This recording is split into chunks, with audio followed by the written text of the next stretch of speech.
I'm Jeroen van Erp. I'm a technical advocate at SUSE. Basically, I go out to these events, talk on stage, organize Rancher Day, be on the booth, talk to customers. Why are we here at KubeCon? It's because we graduated to cloud native. We've got SUSE Rancher Manager, which allows you to manage all of your Kubernetes clusters. And then of course, we've got two great Kubernetes distributions. We've got RK2 and K3S, which allow you to run your workloads on-premise, and with Rancher it actually doesn't matter where that cluster is running, because you can run it in a cloud, in GKE, EKS, AKS, wherever you want to. It's all manageable from our solution. Why are we here? Because we are built on open source. A ton of the projects you see here in the project pavilion are actually provided by SUSE. RK2 and K3S are open source, same with KubeWarden. Rancher is open source. All of these products are built by SUSE, and we want to get it out in the community.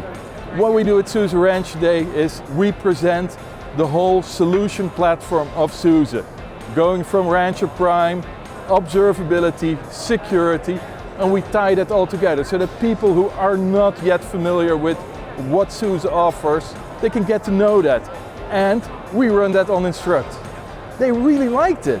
It was a seamless experience because Instruqt was capable of spinning up all of our sandboxes in time for the event, and we were able to run all of our products on it. Well, we organize SUSE Rancher Day. We do that for every KubeCon.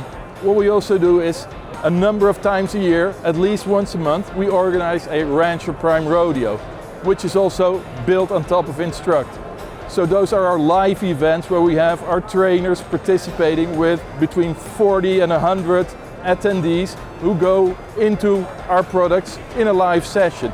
Well, those rodeos are our way to get in touch with new people, get our message out there. Who are we? What do we do? And of course, we want to make them believers that SUSE can help them solve their enterprise problems. And then at our booth, we have a number of different laptops set up with very small targeted labs which showcase all of the newest features that we've released. The tooling around Instruqt. We're able to easily create our labs using just standard development tools, and then once the events are running, we have real-time insights and we can actually connect with attendees that have questions, etc., without interfering in a live event. My plans for 2026? Well, we've got a few great features coming up. So we're actually integrating AI into Rancher. We're going to use Instruqt to actually help us showcase that.